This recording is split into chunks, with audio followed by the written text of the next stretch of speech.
Hello, you're welcome to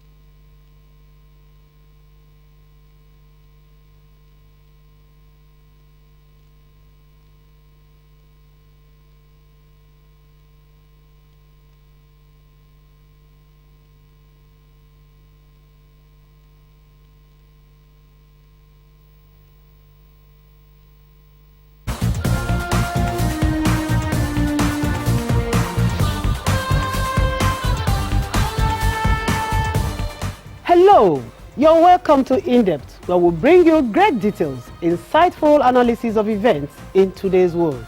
My name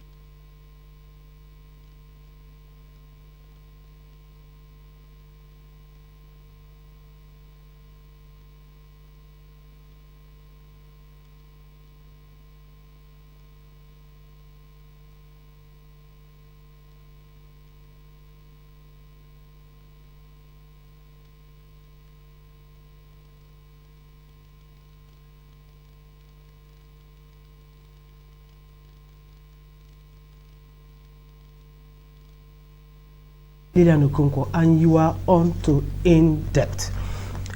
The United Nations International Youth Day is celebrated on August 12 each year to recognize efforts of the world's youth in enhancing global society.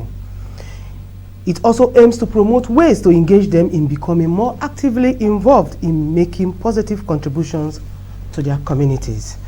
On today's In-Depth, we shall be discussing International Youth Day, which was celebrated on 12th of August, I think precisely on Monday. And we can't help, of course, you can't talk enough. You can't help but talk about, this International Youth Day. And that's why I have with me very young and talented people here in the studio. And of course, I'll introduce them after now. So stay tuned.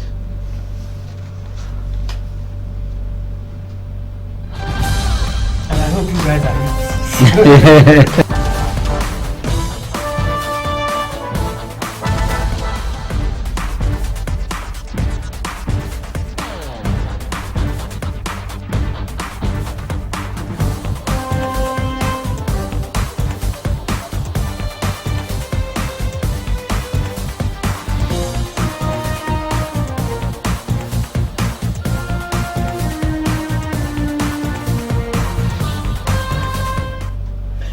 Welcome back. In case you're just joining us, you are on to In-Depth on RSTV. And my name is Lilian Okonkwo. Like I said, I have with me here in the studio to discuss International Youth Day, which was celebrated on Monday, precisely on Monday, the 12th of August this year. I have with me in the studio very young and talented people. I've been privileged to feature one of them. I call her Queen Lateefa. Her name is actually, her father gave her Lateefa, but I add Queen to it that she is indeed a queen. Of course, you can see her head. So, but my far right is Queen Lateefa. Don't mind me, her name is Lateefa Musah. She is a data analyst with NDLink here in Port Harcourt. And I have with me again a vibrant young man, a marketer. He is rather Gibson Odoka. He is Chief Executive Officer. Are you moved by that? He's Chief Executive Officer Oshodi Marketing here in the Garden City of Port Harcourt. And together we'll be discussing International Youth Day. When we started, I addressed them as youth, and I think I want to really find out. I hope you guys are really youth. And Lateefa said the last time she checked, no forgot age, no forgot age. No. The last time you checked, you're still a youth. Okay, so who is a youth? Well, let me start with Lateefa now. Okay, so defined, a youth is any individual between the ages of 15 years to 35 years old. So male, female, 15 years to 35 years. 35. Yeah. What's your view? Who is a youth?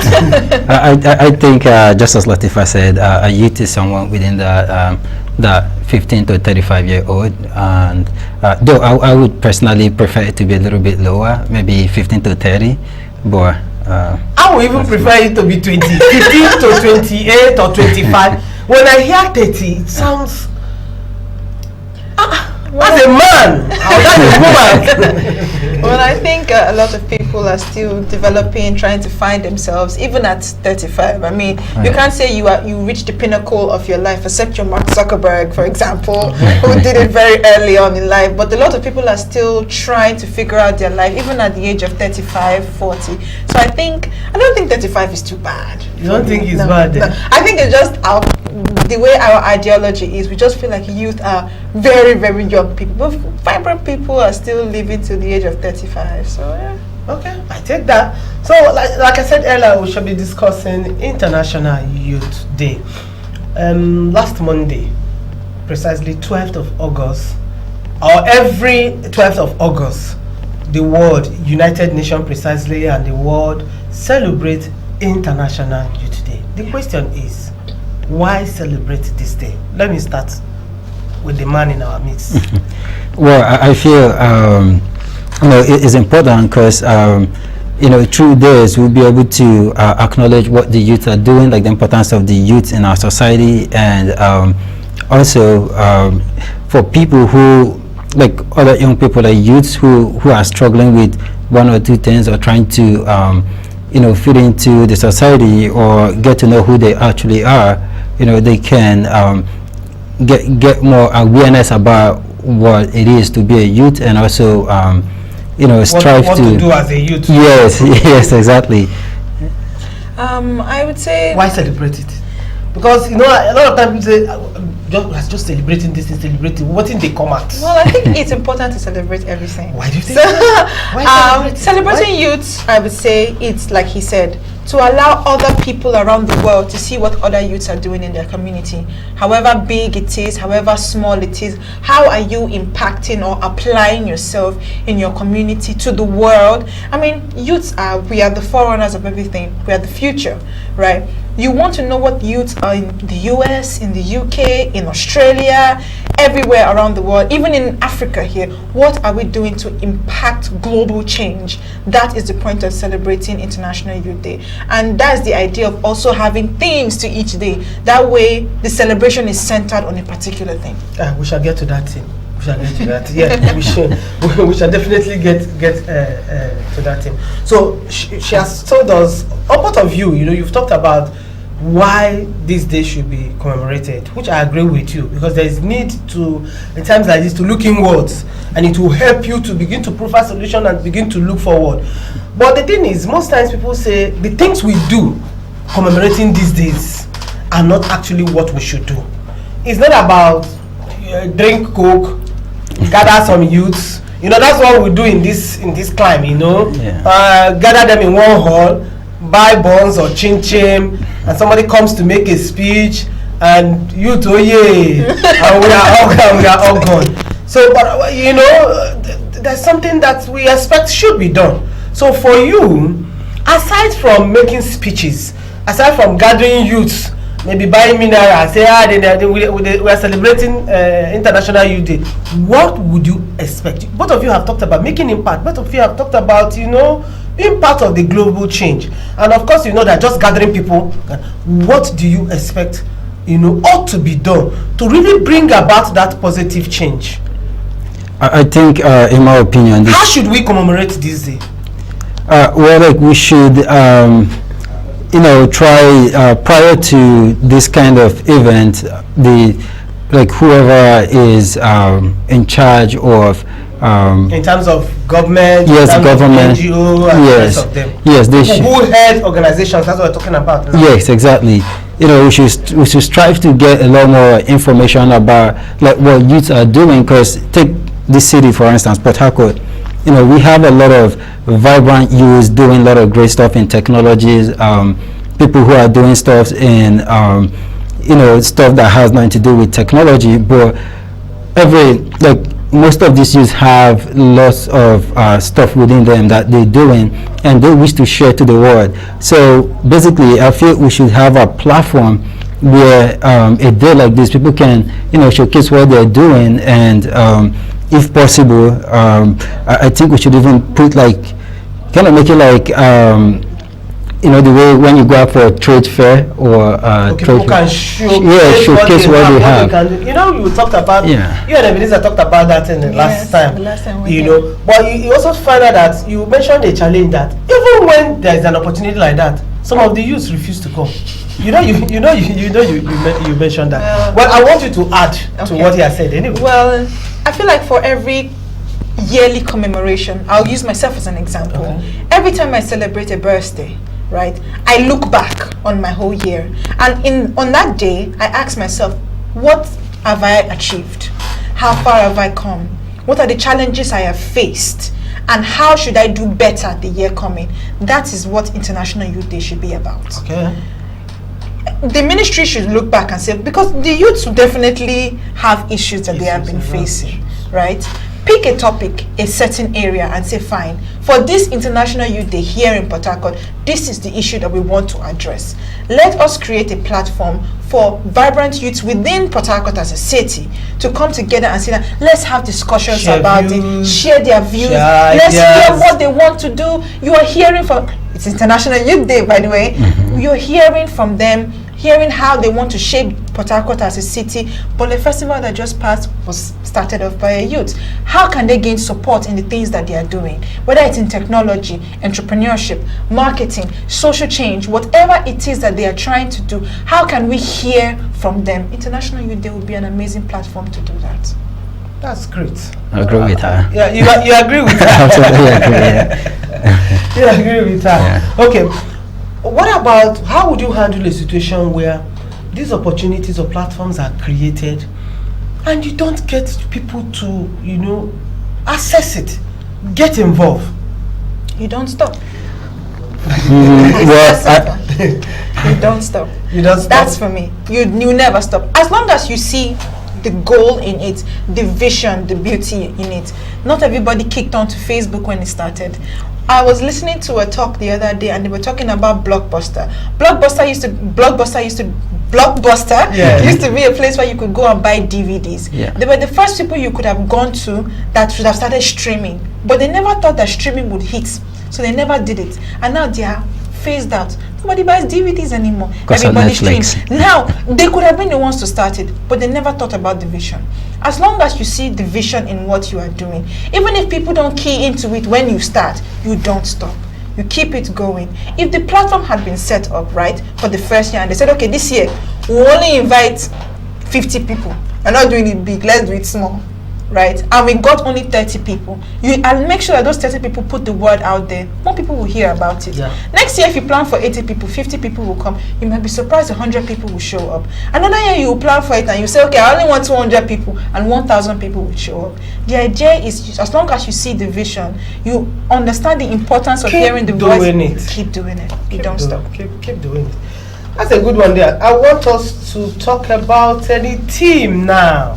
Okay. Yeah, I want us to talk about the theme for the International Youth Day, and the theme has to do with education. As transforming education. I don't know what we understand by transforming education. What does you mean by transforming education? Let me start with you. Well, you know, like I feel, because like with our education so far, I feel our education is so far. a lot of stuff have changed. Like, come to think about it, like we have lots of, you know, like lots of the stuff we're doing right now in our education is completely off what we're supposed to be doing. And can you give me an instance, please? Okay, like I remember, quite interesting. Like I remember talking with a friend of mine, you know, and I asked him if he knew what a diskette was, and he was like, no, he's never. Like, what is that? I'm like, this guy's a tech guy. He's never heard of diskette, but I bet you like a lot of people right now are actually studying diskette, you know, doing stuff about like Fortran 76 and all that. He's a data analyst. That's why he knows much about these things are completely off the key or off the surface of the earth, except that we just keep you know, talking about it. And that reminds me of something. You know, I was talking with someone yesterday, and this guy was like, we are good in keeping history, like in our education system, we're not good in bringing the future into education. We keep histories, and that, to me, like, that makes sense, because you mean let me see if I'm getting what you're saying. You mean we are only carrying the past. We are exactly. not trying to we are not seeing what is happening. We are not making use of what is happening now. Yes, absolutely. Or maybe in my own word, be very conservative. Just holding on to our past. Holding on to our past and not trying to make use of what is available now to refine or reform and make it better. Exactly. That's the point you're trying to make. Yes. Okay, using as that like in terms of using technology. Mm-hmm. Okay. Let me just say what he said in a very simple term. Okay. In our educational system right now, what we do a lot is theory education. I agree with you. What we are missing is application of education. Mm-hmm. That is what we need to do to transform education here in this country. Well, I'm bringing it all the way back home. That is the only, for me, I feel that's what we're missing. We are not teaching our children how to apply what they are learning. We just teach them, like he said, teach them things in the book every day. They should read, they should write, they should read. Okay, they get it. Ebenezer, my project coordinator, went to a secondary school the other day to speak to girls in SS1 to SS3. A lot of them don't have email addresses. How do you not have an email address in 2019? A lot of them have not used something as simple as always pad before. Ever. It's bad. It's very bad. And all of this goes into education. Port Harcourt, yeah. Yep. Well, I'm not taking it anywhere. This didn't happen in a different state. No, right here in Port Harcourt. And all of this is just part of the fact that a lot of application of technology, application of education is missing. Research is missing. A lot of things are missing. These are the key points we need to be talking about when it comes to transforming education. Don't you think it has to do with poverty? No, I don't think so. Like, I feel it has more to do with enlightenment. Take for instance, like, a lot of people believe, like, to get educated, you need to go to a four-wall, like, kind of classroom setting. Yeah. For me, like, I don't believe that. Standard. Yes, like, I don't even like it. Like, if I have my way, I don't want to go to no classroom, like, ever. I even wish, like, if we can eliminate classrooms, seriously, because in some way it's good socially, because kids can, get to learn a lot more. But I feel if we can start learning, like, self-taught or using the power of internet to learn, you learn a lot more than you would learn in classroom. Like, I personally, I don't know, like, I learned way too much, like, just going on YouTube. Pretty much, you want to study stuff from Harvard University, you can see those stuff you can see it on YouTube. You want courses from Yale University, you can see that on YouTube, and you now have access to all this information, and literally all you just need is probably your internet connection and sit back in your room. And also, there are people who spend so much time trying to figure out, how do I learn this, how do I learn that? For me, programming, I never went to school for that. Like, she's into it too. Yeah, like, I mean, like, so I'm an economics guy. Yeah, how did you learn it? I just YouTube, exactly. YouTube everything. Like, I YouTubed it. Like, speaking Chinese, like, I literally. I have an app on my phone. In French. I just went on YouTube and I started picking this stuff up and many more stuff. Like, I feel like almost everything you need is on YouTube right now. Like, I'm working on trying to learn more about artificial intelligence, and pretty much everything I need, at least the basic, is on YouTube. So I don't see no reason why classrooms is that important. I feel like the reason why we are stuck where we are, and I say we are stuck because we really are stuck. Mm-hmm. The reason why our educational system is stuck is because of that belief that we are poor. Every time we're poor. We don't have the money to buy phones. Good. We don't have the money to do internet. When you talk about poor, is not having just what you're explaining anyway. Not having money to buy phones, and a whole lot of people don't have phone. Not having money. You need to from what you're talking about now. You need to have a phone. Yes. You need to have with a laptop. Okay, let's say laptop, a technology that can help you access it. And you have to buy the phone, you have to buy the laptop or iPad or whatever, When you buy that, you need to subscribe. You need to have data. How do you do that? It's all about money. What? And then for people who cannot feed, how do you go about that? This is now where the government is supposed to step in. As much as possible, I try not to blame the government for everything that we do, but in this instance, I just have to. Okay. Because there's no reason why our public schools that are built by the government, they just give us buildings. A lot of our kids go to school. Not a lot of them come out with an education, because they are going to these buildings every day. A lot of them don't even have the basic equipment. They're still using chalkboards in 2019. Why? I think that's the one that really hurts me a lot. Chairs are not there, books are not there, computers are not there, internet isn't there. So how do you expect these people that that is why you built this, that's why you gave them this building free of charge. They don't have the money. Why not equip them with the best technology at the barest minimum? A laptop? Talking about building this thing, I am in this river state. Okay. Let me use this state for example. I am also aware that the state government at a time furnished some schools with computers and laptop. You know the problem? Our maintenance culture. Exactly. We don't have that. You don't. So Value. Our value system and maintenance culture. I don't know if you have anything to say in that regard. Now, we're talking, right? Yeah. We're all having a chat, and we're being honest with ourselves. Yeah. Do you believe that when these computer rooms were built, it was just for show? Let's be real. Because if I build a computer room for a school, there is no how I will not create a maintenance structure, a sustainability structure for it, Okay. security structure for it, to ensure that every time, because it's my money, I put value on it. Not just value on the computer, but the children are going to get something out of this. That is how much value it means to me. So I'm going to make sure that everything there is secure. I feel like all of those things that were built in these few schools were just there for sure. We put it there and we take a few pictures, we put it in the news, we put it on newspapers, and that's the end. If there is a good maintenance structure put together, right, there is no how that these things will not be sustainable. The schools that have it in other parts of the world, they don't have 3 heads. They are not stupid. As long as you create a sustainable structure there, What you're talking it about will move now on. is sustainability And maintenance. and maintenance of those things. We'll take a break now. When we come back, we'll throw more light on the sustainability of those things. All right. Thank you. Is it your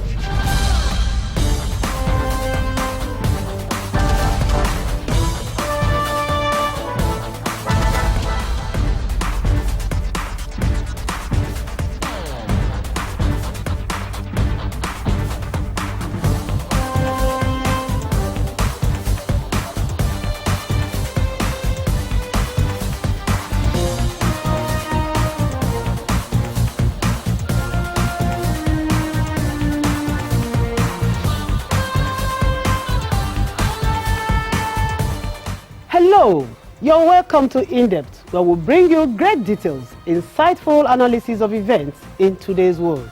My name is Lillian.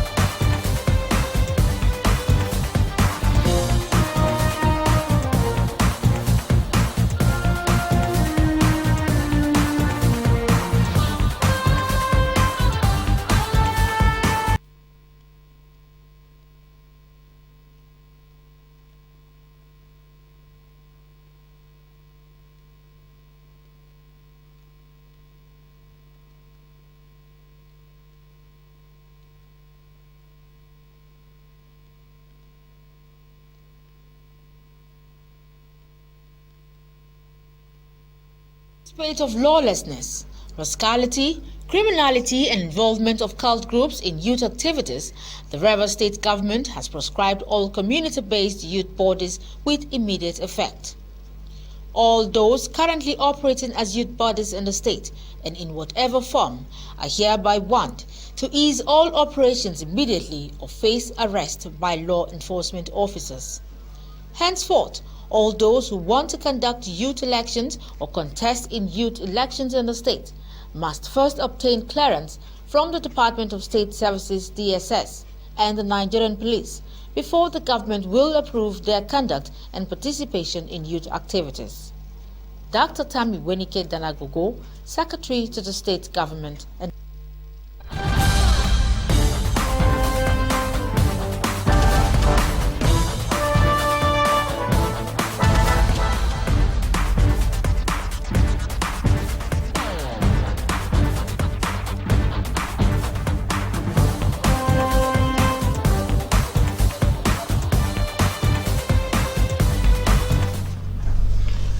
Welcome back. In case you're just joining us, you're on to In-Depth on RSTV, and we've been discussing International Youth Day celebrated on 12th of August. That was Monday this week. I have with me in the studio Lateefa Musah, and I have with me again a young man, Gibson Odoka, and together we've been discussing International Youth Day. Of course, before we went on break, we were trying to extract the theme of this year's International Day, which says transforming education. And we talked about, I remember Lateefa talking about the need to sustain some of the things that are put in our educational system, talking about computers and talking about laptops and all the technologies. You know, it is not just enough putting those things in place. The ability to sustain, keep them to last, and make it, you know, usable over time is also very important. And still on transforming education, I want to ask a CEO, Chief Executive Officer, the Chief Marketer now, you know, still on education. What area of education? I know you've talked more about technology, and we all know that, yeah, we seem to be carried away by, you know, sitting in the class in this part of the world. Just sit in the class, read your ABCD, write exam. At the end of the day, they give you a certificate. You hold it and get degree. Especially those of them in things like engineering and the rest of them. When you call the person one day to say, what is this in engineering? Person will tell you. Meanwhile, the person has a very big certificate on this thing. So the question I want to ask our CEO is, how can we make education more relevant, more equitable, more inclusive? This education we are talking about now, how can we make it more relevant? How can we make it more inclusive to reach a whole lot of people so that, you know, so that we can all make the world a better place? Okay. Well, you know, as a youth, you know, you have a lot of ideas here. I'm thinking like, and the youths are thinking like, no. This is what is on ground. Mm-hmm. You know, like I think we should, our education system should be broadened to accommodate a whole lot of differences, because, you know, from what I've known so far, you know, we try to force everyone to do one thing.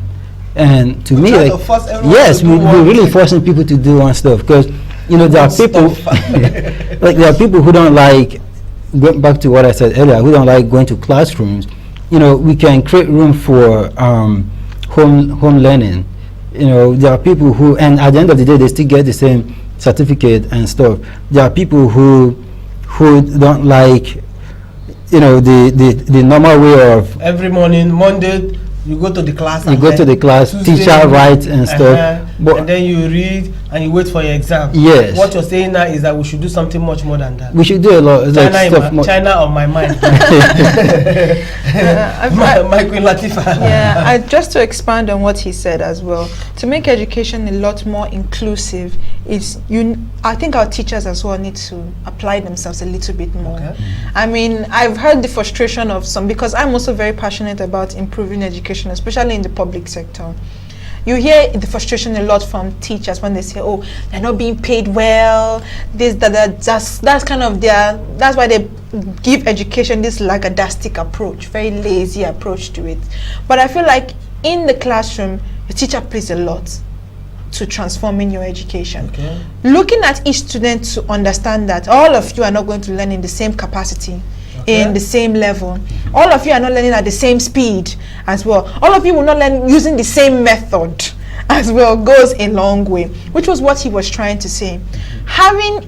Understanding that fact and creating a, should I say, a platform. It doesn't have to be an online platform. So whenever I say platform, I don't mean online platform. No. You know when you say platform, that's what comes to mind. Okay, so let's take it back to last year's theme, safe spaces for youth. Creating a safe space where if I know that my learning method is not a typical classroom method, there is a safe space that has been provided for me, that I know that if I go to this place, I am welcomed and I feel like I belong here. I will be with it, because there's a saying that goes, if you put a fish on land and tell it to fly, it's not gonna fly. It's not gonna fly. So there's some children who just can't do that. Stop beating them up about it. I joined the company that's called Playwork Dreams. Their goal is to bring to enlighten parents that if your child is used to drawing all of the time, you see them on paper, they are drawing, but you will beat them. Go and read. It's not a bad It's not a bad. Come on, go and read your book. It's not a bad thing that they are doodling and they are drawing. They are probably artists and they are probably animators there. But because you have refused. Animators, that's a high class one. That's animators in Nigeria. Illustrators, artists. There are people who are visual learners. Yes. You know, there are people who are. We just did in Nigeria? Okay, we just did an event, right? Yeah.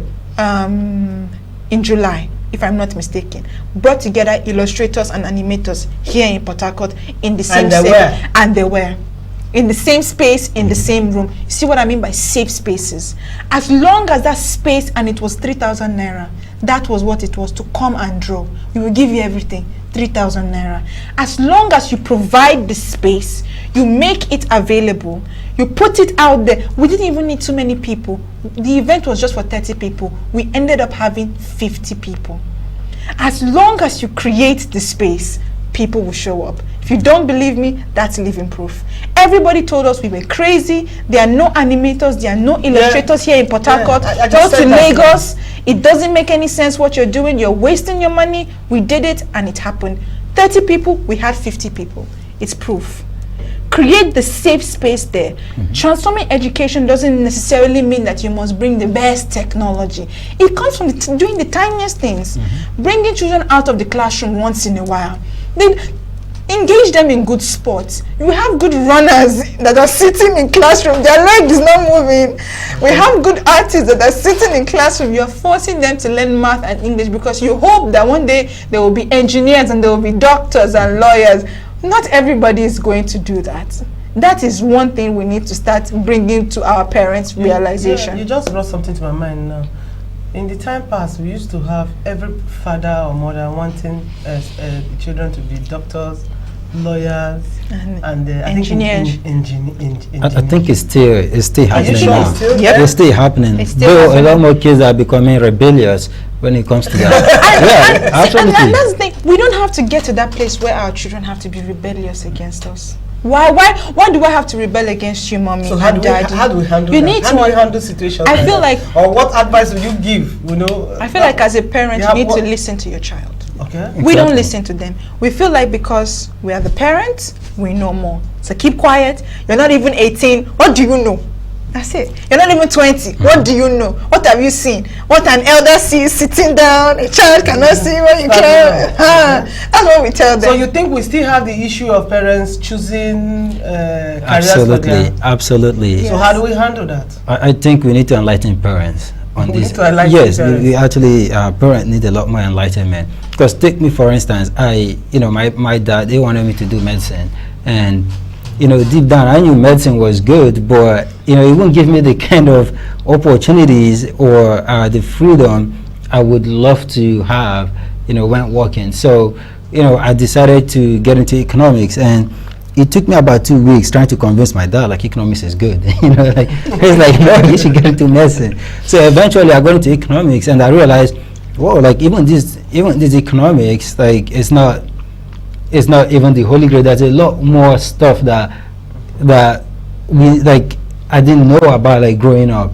As kids, nobody tells you about like study stuff like criminology, like these are great courses that can help anyone wanting to get into, let's say, the legal field in the future, or even work with the state police. Yes. Yeah. So there's so many interesting courses that we had no, we just neglect. Like take women and gender studies, for instance. I had no idea, there was a course like that up until I had to take that course, and it was very interesting.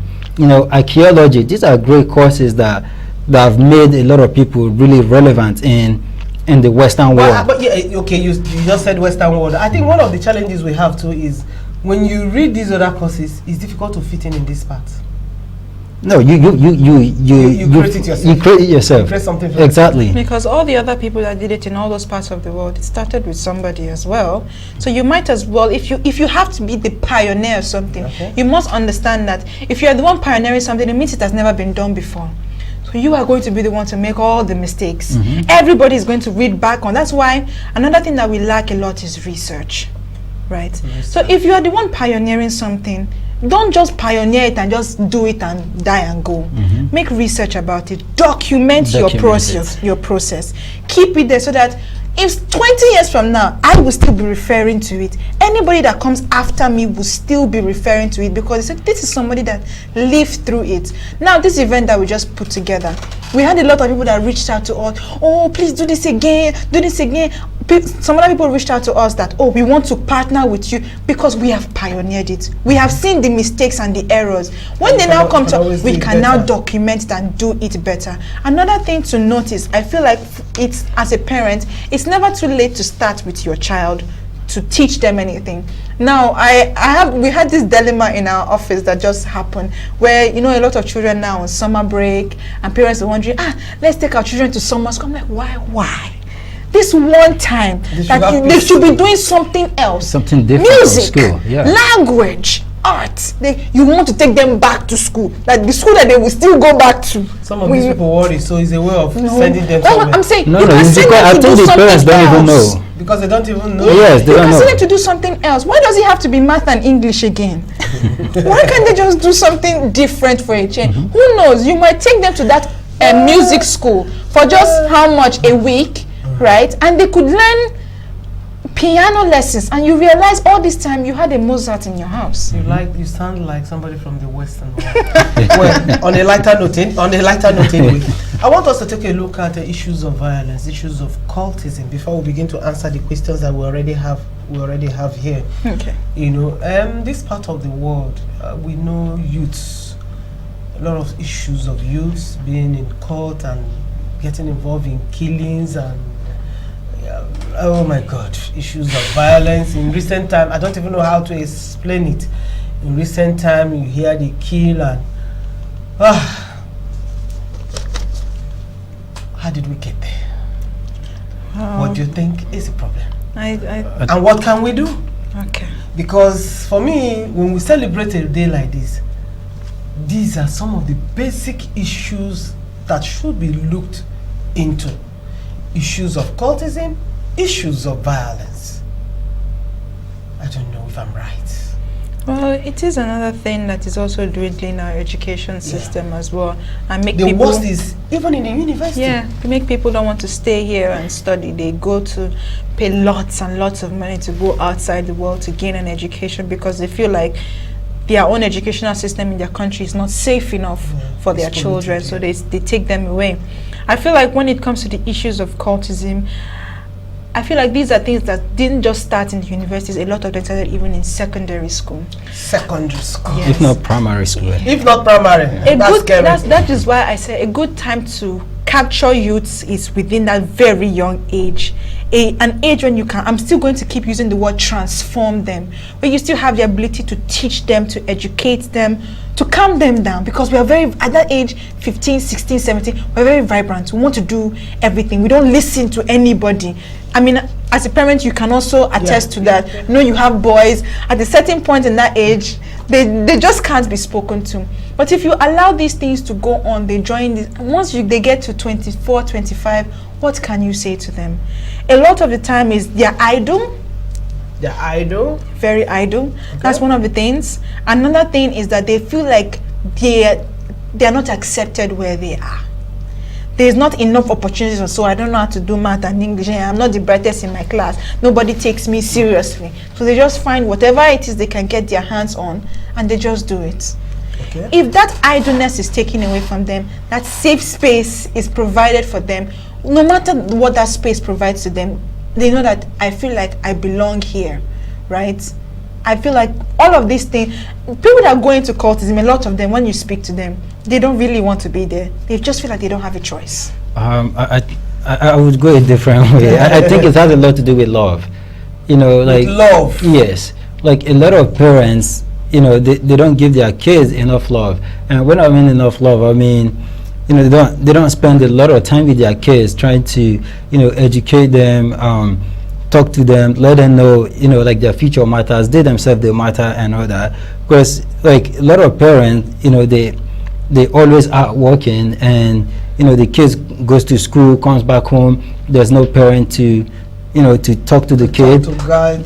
yes. So the kid end up getting love from outside, and the love the kid gets from outside is probably from someone, you know, it is normal. Like if someone starts showing you so much interest, so much love, and there's every tendency that you tune that way. Yes, you tune that way. And for some people, they actually tell you, like this cultism of a thing is something, you know, like It's I like kind a of brotherhood. Yeah, exactly. Like they tell you, you know, we just cool people. We're not about crime. You know, we just here to protect our own interest and all that kind of stuff. So there's no big deal. But eventually, when you get into it, you start realizing, oh my goodness, you know, there's more to it. They tell you, well, this guy just stepped on my foot, then you should go punch him.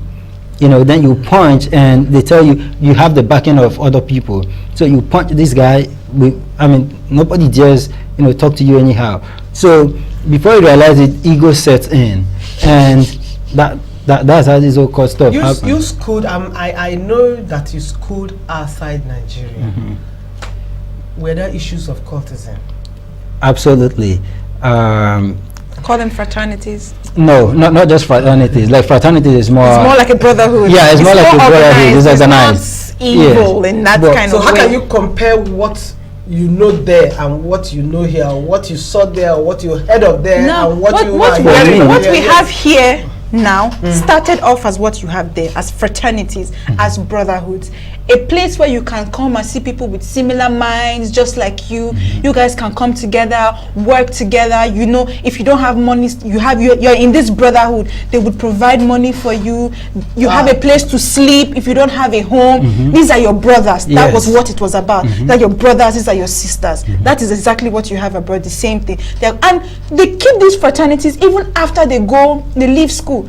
5 years, 10 years, they are still meeting each other. That's what it was supposed to be.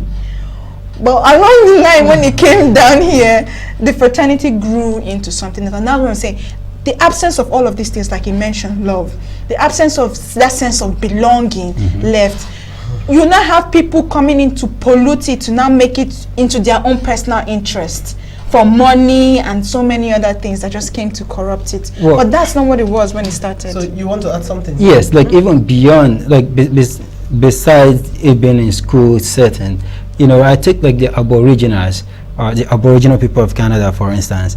A lot of them are into gangs, and they do yes, they do a lot of killings. They do a lot of for them, like killing and drug, and you know, those are just most of the stuff they do. And part of the reason they do that has a lot to do with lack of parenting, you know, lack of love, because their parents, yes, lack of care, because most of them, like their parents are, you know, they drunkard in the first place, so you know, they don't have that commitment at home to bring up children. Exactly. So the kids have to go out and they meet with people who they feel are nice to them. Just like Lateefa said, people, okay, right, brotherhood. Brotherhood, yes. We're here for you. Yes. Okay, since your parents are not here for you, we're here for you. We're here for you. Exactly.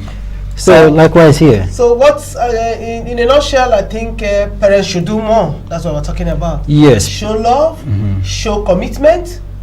That's what we're talking about. Yes. So that the children don't go out seeking for you know, what they don't have, what they cannot get At home. At home. Well, let's begin to take our questions because our time is running up. Somebody say, I agree with Lateefa on the education system of Nigeria being only a theoretical part without practicing what they are taught practically. Okay, you have a thumbs up. You have a thumbs up there. Then this one said, shouldn't the leaders be worried at the rate talented Nigerian youths are leaving the country daily? They should be. Very much so. They should, okay? I should be concerned. And this one said, should the youth feel secured about their future in Nigeria, relating to the saying, youth are the leaders of tomorrow? Yeah, what do you think about this saying, youth are leaders of tomorrow? I think we actually are. I think we are, but in theory? No, in reality. Yeah, I feel, in my opinion, you don't have to oppose the political or the ruling class. You know, you find your niche and you lead in that niche and try to bring yourself out. Take the music industry, for instance. You know, the government, it wasn't the government that made the music industry what it is, but because a lot of people find love in that and they kept putting in a lot of energy, a lot of effort, today, like, Nigerian music industry is, like, should I say, one of the best outside the US music industry. In fact, the US artists are a lot of collabos now. Exactly. Look, I think I have to be a musician. That area is selling very well. It is. It is. So I think every youth should be able to start creating, you know, their own path and do it the best way they can. Eventually, some of the so-called leaders, like the ones who we are looking up to, they themselves, they're tired of what they're seeing, but they have no idea on how to make this work. This person said, hi Gibson, please, I'm interested in music, but my dad doesn't seem to believe in my music talent. What will be your advice for me? I think I think you just have to talk to your dad. Like, the world is where it is now, and you know, like, music is good. You said it took you two weeks. It took me 2 weeks, and that was even because we are not close to each other. My dad has literally little influence over that at that moment, you know. So you just follow, like, do what you love, and at the end of the day, you will be happy. One last question before we go. They say, the issue of court violence in universities, do you think it can be eradicated? And what steps would you advise the universities authorities to take? Oh yeah, 1 point because do you think it can be eradicated? I don't think it can be completely eradicated, but it can be drastically reduced. I don't believe that any bad thing can completely be taken away, but it can be completely reduced. How can we reduce it? Let's go back to his point. A lot more needs to be done at home. Don't neglect your kids, especially at their very young age, teenage years. In the universities, right, we need to start creating a space where a lot of our, should I say, older youths, let me put it that way, are applying themselves a lot more into education. Okay, so, well, I think... Do you think it can be eradicated, or you think it can be reduced to the barest minimum, like Lateefa said? Yes. I think it can be reduced, and also it can be transformed to something positive, if possible. Yes, because, you know, like, just from what I know, that a lot of people, you know, wanting to go to university, especially guys, you know, they try to go to university, like, they already have this mindset, as soon as I get to university, I want to join, like, this fraternity. Oh my goodness. Yes, a lot of people actually have that kind of experience. So the best thing is, you know, to start thinking about how the reorientation of yes. Well, before we go, let me just take this one. This person says, the Youth / Children Bible Reading Culture Promoter Outfit Bible Enterprise says, congratulations to all youth on this their International Day. Michael James Ekmenyo, missionary preparator. Then this one says, I think the youth are too relaxed at advancing their knowledge today. YouTube, Google, etc. They are here to make things easier. I know that Gibson and Queen Lateefa had already said that. And so, Google, YouTube, here we come. Well, on that final note, I wish to say that I think much of what has been said here today is that parents need to do more, our government need to do more Even multinationals also need to create opportunities like your organization did to improve the life of our youth. Yeah. On this particular day, even if it was on Monday, it's an opportunity once again to say Happy International Youth Day. On that note, we draw the curtain on today's In-Depth. We shall be back same time next week. Thank you, Lateefa, my queen, Lateefa Musah. Thank you very much. And thank you, Gibson. I'll go and learn technology more. I'm coming to NDLink to come and learn more things there. So, bye-bye for now.